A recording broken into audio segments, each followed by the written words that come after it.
Assalamualaikum warahmatullahi wabarakatuh. Tajuk kita kali ini ialah hormon tumbuhan. Okey. Apakah maksud hormon tumbuhan? Pertama, tumbuhan sama seperti haiwan juga perlu bergerak balas terhadap perubahan persekitaran seperti untuk kemandirian hidup. Kemandirian hidup maknanya untuk terus hidup lah. Okey, apakah menyebabkan tumbuhan bergerak balas? Okey, tumbuhan bergerak balas untuk apa? Okey, pucuk tumbuhan bergerak balas terhadap cahaya. Untuk apa cahaya matahari? Untuk apa cahaya matahari? Adalah untuk fotosintesis. Untuk fotosintesis. Okey. Fotosintesis.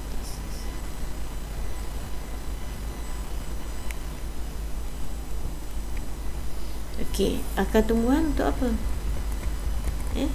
Untuk menyerap air. Air digunakan apa? Untuk juga menjalankan proses fotosintesis. Okey, gerak balas tumbuhan dikawal oleh bahan kimia yang dikenali sebagai hormon tumbuhan. Okey, hormon tumbuhan ialah bahan kimia yang mengawal bergerak balas tumbuhan. Okey, hormon tumbuhan iaitu pengawal atur pertumbuhan dalam tumbuhan, mengawal atur pertumbuhan pada tumbuhan. Hormon tumbuhan dihasilkan oleh tumbuhan dan mempengaruhi tumbuhan serta perkembangan pertumbuhan. Antara contoh hormon tumbuhan ialah auksin dengan etilina. Etilina ni awak dah belajar kimia. Etilina, karbon 2. Okey, so kesan auksin ke atas gerak balas tumbuhan. Tumbuhan bergerak balas terhadap rangsangan dalam bentuk pertumbuhan. Sebab tumbuhan tak boleh nak bergerak. So, cara dia nak bergerak balas dengan dia tumbuh. Arah pertumbuhan dalam gerak balas tumbuhan bergantung kepada arah rangsangan. Gerak balas pertumbuhan ini dinamakan tropisma. Apa dia? Tropisma ialah gerak balas pertumbuhan. So kita tulis kat sini tropisma.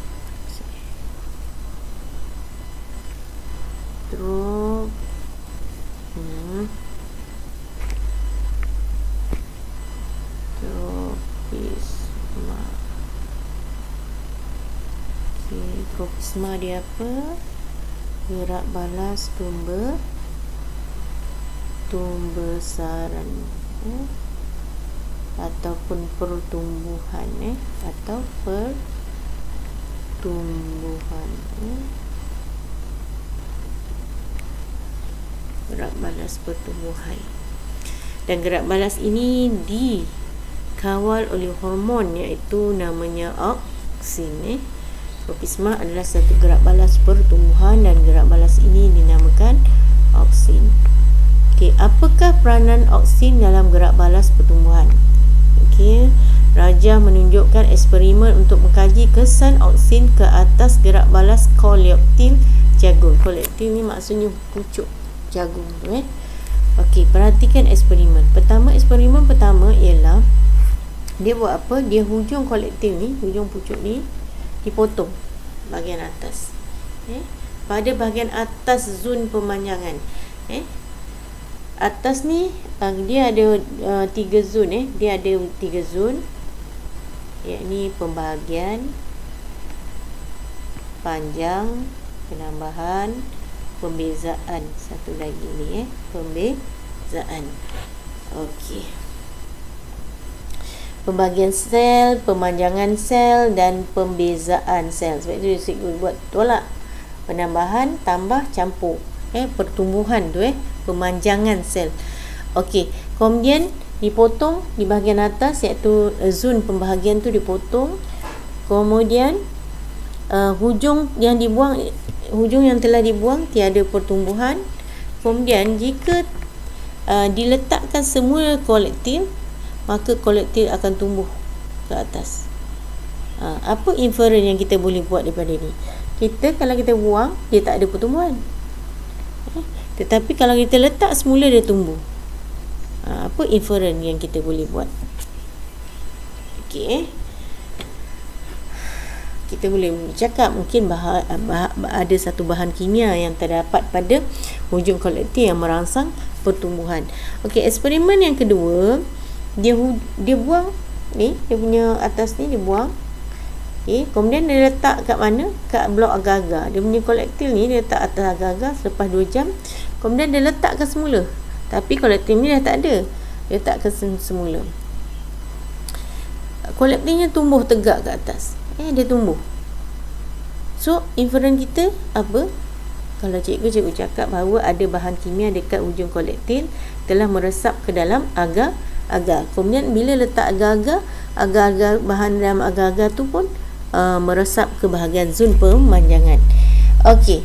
Eksperimen yang ketiga pula, hujungnya dibuang, letak dekat blok agar-agar tapi letak kat sengit. Letak bahagian tepi ni, belah kiri. Kiri. Tetapi bila di belah kiri, dia telah membengkok ke kanan. Okey. Dalam eksperimen 1, hujung kolektif mempengaruhi pertumbuhan pada pemanjangan. Dia buat kesimpulan bahawa hujung kolektif tu mempengaruhi pertumbuhan pada zon pemanjangan. Sebab kerana apa dia cakap macam itu? Kerana bila tak ada kolektif, dia tak panjang. Dia tak tumbuh. Eksperimen kedua pula, bahan oksin meresap daripada hujung kolektif ke dalam blok agar-agar.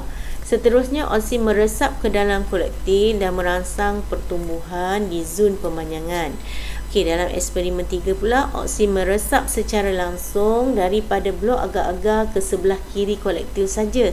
Akhirnya, tumbuhan tumbuh dan melengkung ke arah kanan.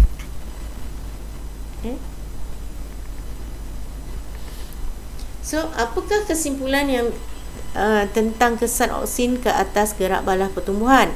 Oksin dihasilkan di tisu meristem di hujung pucuk dan di hujung akar. Kalau berdasarkan eksperimen kita akan cakap bahawa oksin dihasilkan di tisu meristem di hujung pucuk. Ini berdasarkan daripada eksperimen yang pertama, kedua dan ketiga. Kemudian oksin merangsang pemanjangan sel pada zon pemanjangan di hujung pucuk. Oksin merangsang pemanjangan sel pada zon pemanjangan di hujung pucuk. Sebab kalau pucuknya tak ada, dia tengok eksperimen 3 dengan eksperimen 2, kolektifnya tak ada tapi hormonnya ada. Kerana hormon tu ada dalam agar-agar, dia dapat merangsang pemanjangan sel pada zon pemanjangan di hujung pucuk. Kita tengok kat sini. Zon pemanjangan itu di meristem apex.